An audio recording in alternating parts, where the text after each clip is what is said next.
So I woke up the other day on a train. I don't remember getting on the train. I just remember waking up on the train.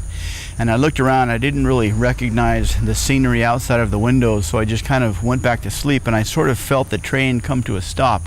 And I didn't really want to open my eyes because I was hoping that I would fall back asleep, and then when I woke up I would be somewhere that I recognized. But the train never stopped moving again, and finally when I opened my eyes there was nobody else on the train. It was only me.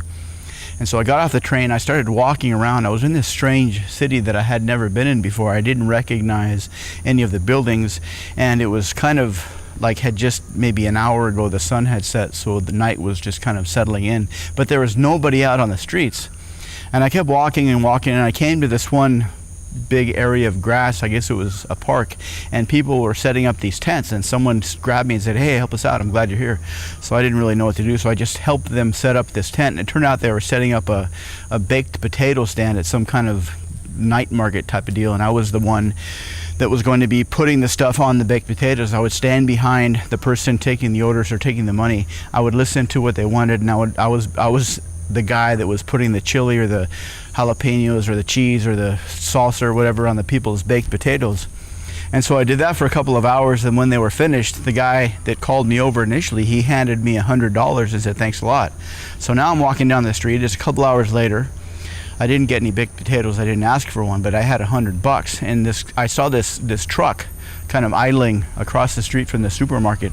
And the guy looked at me and he motioned me to get in the truck with him. So I get in the truck and he starts driving, and I fall asleep and I wake up, and we're driving through the desert, daytime. It's hot.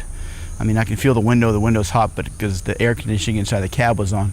And he said, "I need to pull over for a little bit. You mind watching things while I'm out there?" And I said, "Sure, I don't even know where I am or what I'm doing, but knock yourself out, man." So the guy gets out of the cab, the engine's still running. He walks out about 50 yards out into the desert and shoots himself in the head. And I'm like, what the fuck? So I looked around the cab for his log of where he was going. I looked it up on his little GPS thing, and I just drove the truck to where it was supposed to go.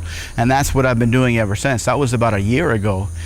And that's how I became a truck driver. Now, of course, I understand that trucking is going to be replaced by robots in the next 10 years, so I probably should maybe think about doing something differently, because I don't want to get outsourced by a goddamn robot.